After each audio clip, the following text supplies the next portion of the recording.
Blog.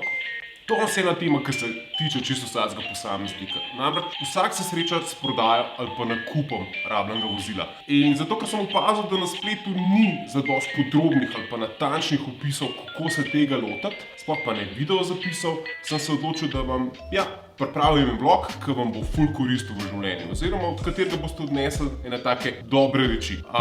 Razlogov je pa več. Pred dnevi sem kupil svojega prvega Mercedesa in sem pri tem nakupu kar precej trpel, zato ker sem se že nekoč opekel z nakupom črne nemške limuzine. In prav zaradi tega je nastal potem en zapis, en članek, ki je objavljen na City magazinu. Hkrati sem se pa znašel v situaciji, da moram svoje staro rabljeno vozilo prodati. Da moram našega Maxa, ki nam je 6 let odlično služil, mislim na Forda C-Maxa, prodati. In pri tem želim biti čim bolj konkreten, oziroma želim bodočemu kupcu zagotoviti čim več varnosti. Tako da iz teh razlogov je nastal en tak zelo konkreten vlog, ki upam, da boš v njem užival, oziroma da se boš tudi kaj iz njega naučil. Na drugi strani bom pa tebe velikokrat vprašal za mnenje, tako da gremo, po moji čarobni špici, akcija. Are you listening?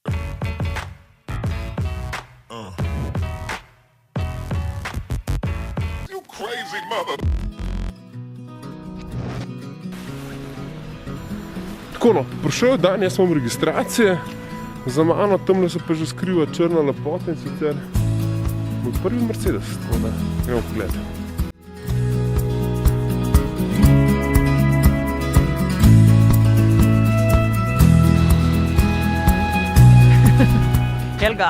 Helga boš v temu Mercedesu. Končno sem ti kupil tebi dostojen avto, draga. Šparal je 10 let.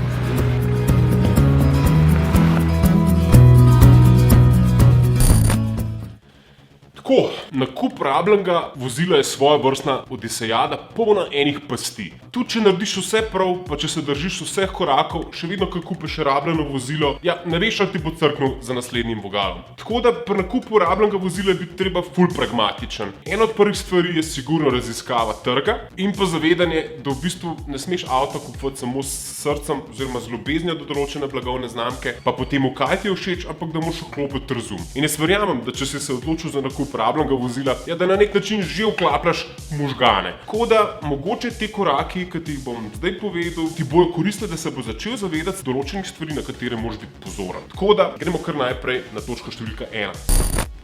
Zdaj, tako kot sem že omenil, ljudje vse prevečkrat kupujemo te avtomobile samo na podlagi tega, ker avto nam je všeč, je tako, tisti, ki nam je všeč, pa tista blagovna znamka, ki nam je nekako pri srcu, tisti avti so najdejo na nekem seznamu. Kar jaz predlagam, da si v bistvu naredite seznam favoritov in potem te favorite preverite na posebnih portalih, ki se ukvarjajo z zanesljivostjo vozil. Kaj to pomeni? Da boste za nek letnik nekega avtomobila dobili približno ceno, koliko kvarljivo je to vozilo in kakšna je bila izkušnja lastnikov tega vozila. Tako da to je zelo pomemben faktor. In potem se bo vaš izbor teh vaših zlatih kandidatov v bistvu zelo zožil na tiste, ki so po vsej verjetnosti manj kradljivi pa manj rizični za nakup. Mogoče na tem mestu najbolj da povem kar svojo lastno izkušnjo. Jaz sem izbiral med 3 nemškimi črnimi limuzinami. Audiom A6, BMW-jem serije 5 in pa Mercedesom razreda E. Vsi karavani, vsi med letnikom 2013 in 2015. No in ko sem šel malo researchat cene rezervnih delov, zadovoljstvo uporabnikov, statistične podatke teh avtomobilov, tudi v spodaj v vlogu boste imeli povezave do teh portalov, sem izoliral enega kandidata. To je Mercedes-Benz razreda E. Niti slučajno ne moj srčni izbranec, ker izbral bi najbrž Audija A6 Avanta, to je avto, ki meni v bistvu najbolj všeč, ampak tudi tale Mercedes, ki sem ga izbral, ni tako slab. Ker namreč avta, ki se čisto res zelo kvar, katerega popravila so ful draga, nočete imeti v svoji garaži. No in zdaj ste prišli do točke, ki približno veste, kaj hočete. Zdaj vam pa ostane samo še to, da zanalizirate, koliko je ta avto, ki ga želite kupiti, v bistvu vreden v določenem trenutku. In tukaj vam bo ful v pomoč Used First portal. To je portal, ki spremlja povprečno raven padca vrednosti vozila. In tam boste dobili kar točno vrednost avtomobila, ki ga želite kupiti, oziroma njegov tako povprečen padec po določenem obdobju. Zdaj, ene premijske blagovne znamke izgubljajo ogromno. No, mogoče se skupaj najlažje razloži na praktičnem primeru. Mercedes-Benz razreda E, late 2013, 67.000 km, z vsemi servisi in podobnimi rečmi, mi je prišel samo 29% vrednosti novega vozila. Torej kupec, prvi lastnik tega avta je izgubil kar 71% in to v 5 letih. To je pa ful denarja. Šele na to jaz osebno ponavadi naredim raziskavo trga v konceptu, da grem na mobile.de, pol v drugem koraku pa na auto.ni. In ko boste dobili podatke o povprečni ceni, boste vedeli približno, kaj iščete in koliko ste za to pripravljeni odšteti. Tako, zdaj pa še en medklic za vse ženske, ki gledate ta vlog. Dajte mi povedati, a vaš tip tudi skozi mantra ob gledanju teh portalov, kjer se prodajajo avtomobili, ali sem to sam jaz, ker moj gre to ful na jedra. Tako, naslednji korak je že kar logičen. Vi zdaj veste točno, kaj hočete, kjer model avtomobila vam je všeč in seveda sledi prvi ogled vozila. Jaz priporočam, da na prvi ogled vozila vedno s sabo peljete še dodaten par oči. Torej prijatelja, ki ima mogoče malo smisla za avtomobilizem. Ni treba pa da preveč, ker namreč 4 pari oči bojo videli ful več napak ali pa pomanjkljivosti vozila, kakor samo par dveh oči. Predlagam pa tudi, da se obvezno lotite preizkusne vožnje. Pa ne take, ki bo trajala 5 minut, ampak ki bo trajala 15 do 20 minut. Del te vožnje pa najboljš kolega vozi za vami. Zato, da vidi, kako avto stoji na cesti, kako se obnašajo amortizerji, kako se kdaj mogoče kaj pokadi iz izpušne cevi, kako delajo luči oziroma marsikaj se tudi iz tega vidi. Če je avto konkreten, če lepo stoji na cesti, če kolesa ne skačejo preveč, je že to lahko znak, da je avto ok. Dodaten par oči, eden od glavnih nasvetov. Pa še ena stvar, takrat si morate nujno obljubiti, da avto ne boste odpeljali domov že takoj po prvem ogledu. Tudi če imate denar na računu. Zdaj pa, ko greste na ogled avtomobila, imate en kup stvari v glavi. Kup stvari, ki jih je treba pogledati, kup stvari, ki jih je treba preveriti. In jaz sem vam pripravil povezavo do enega kontrolnika, ki ga najdete v bistvu tukaj spodaj pod samim vlogom, v okviru članka, kako kupiti dobro rabljeno vozilo. Zadeva je pa sledeča. Če boste imeli ta kontrolnik, potem boste sami lahko šli čez določene sklope vozila. Motor, karoserija, določena vprašanja, ki jih boste lahko takoj odgovorili. To že zna biti dober indikator, kaj z avtom je. Namreč v glavi ne moreš nositi toliko stvari, lahko avto na hitrico pogledaš pa tako naprej, ampak res je priporočljivo iti čez ta kontrolnik in pač si samo sebi odgovoriti, ali je to avto, ki ga želiš, ali pa ima avto mogoče preveč minusov že na prvi oč. Zdaj, jaz sem si tukaj sestavil pa tudi seznam, ki vam ga mogoče čisto na hitro povem. Primarno preverite dokument, torej trgovec vozila mora imeti pripravljeno vse. Homologacijo, prometno, izpis servisne zgodovine, servisno knjižico, dodaten rezerven ključ. To so tiste osnove, da veste, da je z avtom v osnovi vse ok. Pol pa valjda, pač sem si zapisal, kaj je treba vse pogledati. Najprej dober indikator so prednji žarometi. Če so te ful zguljeni pa ful speskani, pa ima avto sigurno več kot 100.000 km, kar je pa spet sumljiv, če ima avto recimo 150.000 km, pa so ti žarometi kot novi. Tako da kup stvari vam lahko govori.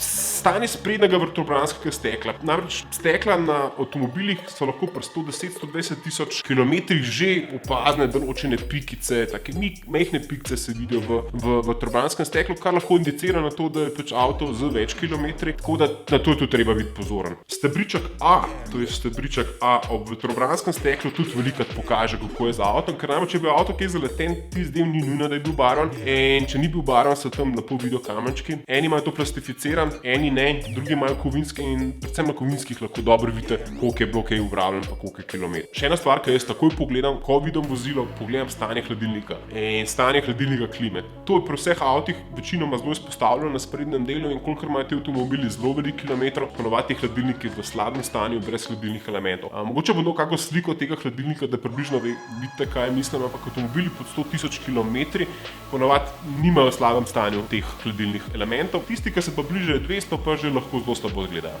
Zdaj, ena od stvari, ki jih lahko vsak pogleda, so zavorni koluti. Zdaj, zavorni koluti se v povprečju, ne govorim generalno, odvisno od proizvajalca do proizvajalca, menjajo okoli 100.000 km. Zdaj, če kupujete avto 120.000 km, potem lahko pričakujete, da so te zelo zarabljeni ali pa ravno kar novi. Tako da tukaj kup enih scenarijev. Zavorni koluti so pomembna informacija. Posebej, če kupujete avto okoli 60.000 km prevoženih, potem je dobro vedeti, da so te koluti prva vgradnja.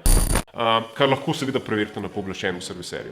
Zame osebno je en zelo pomemben indikator, kako je obrabljena notranjost vozila. To je volan, palke, prestavna roščica, pa sedež. In to vedno ful dobro pogledam in pretipam. Umaknemo vse PVC-je oziroma vse tepihe in pogledam tudi, kako je stanje pod tepihi.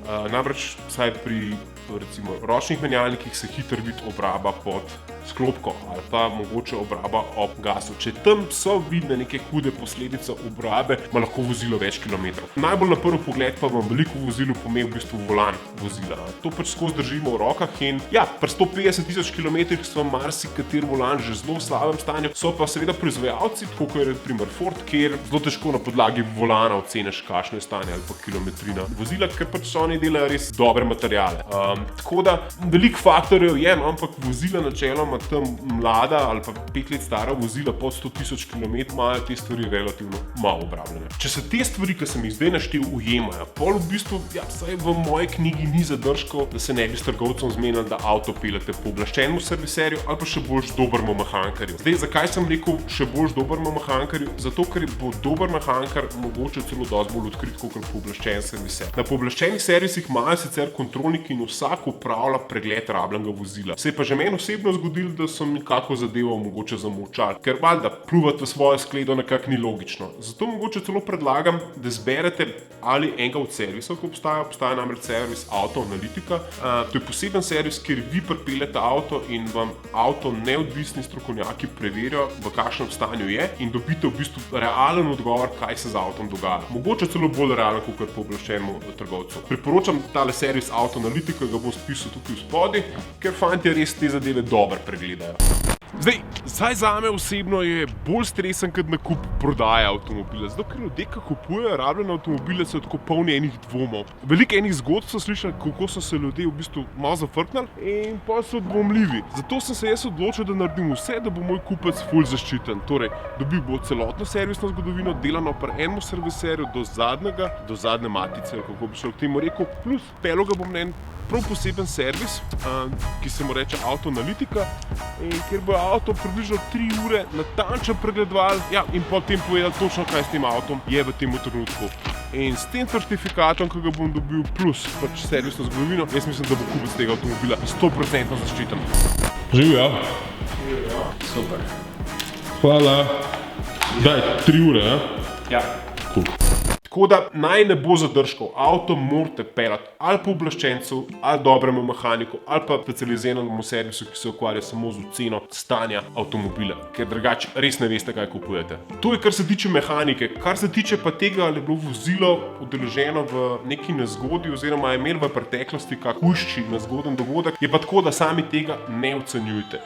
Lahko so indikatorji menjani žarometi, na katerih boste lahko prebrali tudi letnico in datum izdelave oziroma teden izdelave, ampak to vam naj ne bo tisto, kar je mirodajno. Ko avtomobil peljete na pooblaščen servis, tudi to vprašajte, naj vam premerijo lak, naj vam ga ličarsko pregledajo in naj vam povejo, kaj z avtomobilom je bilo. Na drugi strani pa lahko tudi trgovca vedno direktno vprašate.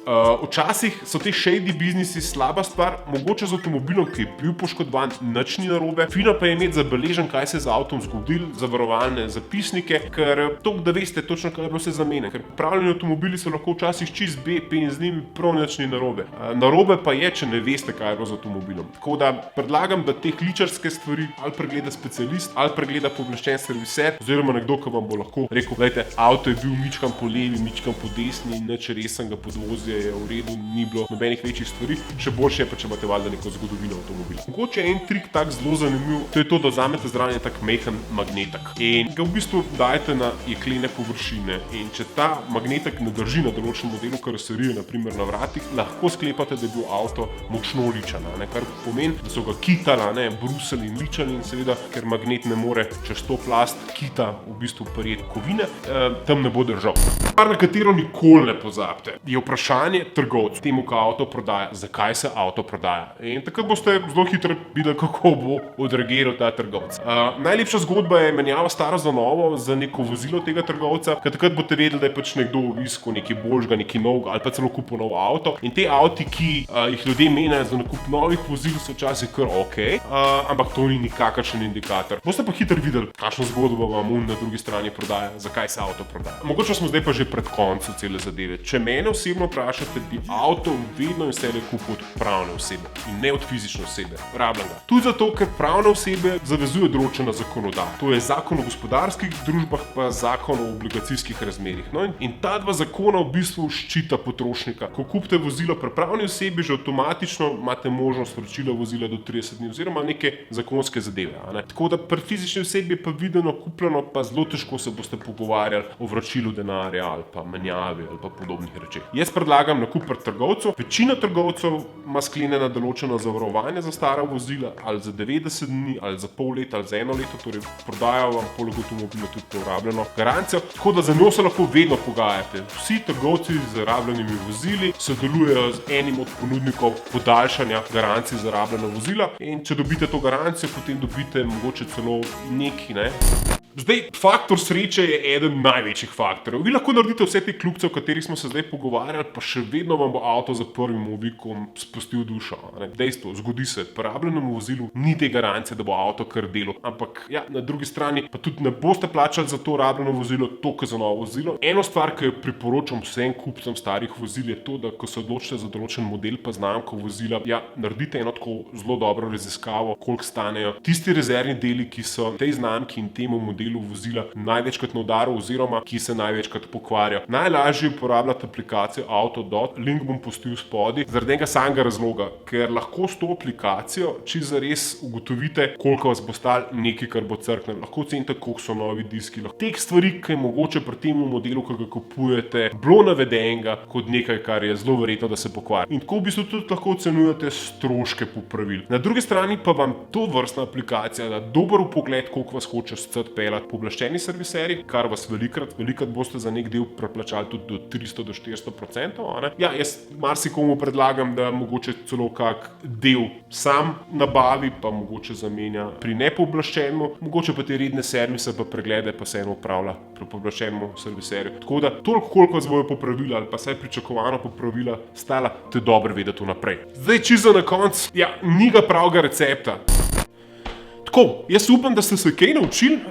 Jaz sem se z nakupom, z svojo lastno izkušnjo tega buyinga precej naučil. Upam, da se bom kaj tudi z owningom, tako da jaz bom ta moj Mercedes malo bolj predstavil na naslednjem avtomobilističnem vlogu, tako da ga boste videli sami predvsem, ali sem prav naredil, ali sem slabo naredil, ali sem imel samo tako zelo veliko začetniško srečo. Velikokrat je to, kar rabite, zato da lahko kupite dober avto, čisto zares začetniška sreča.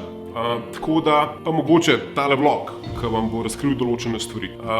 Jaz se vam zahvaljujem za vsak komentar tega vloga, ker te komentarji, ja, so dodana vrednost. Vaše izkušnje so dodana vrednost vsem, ki gledajo ta vlog. Pa hvala za kakšen share. Čim več ljudi bo imeli to informacijo, manj ljudi se bo opeklo.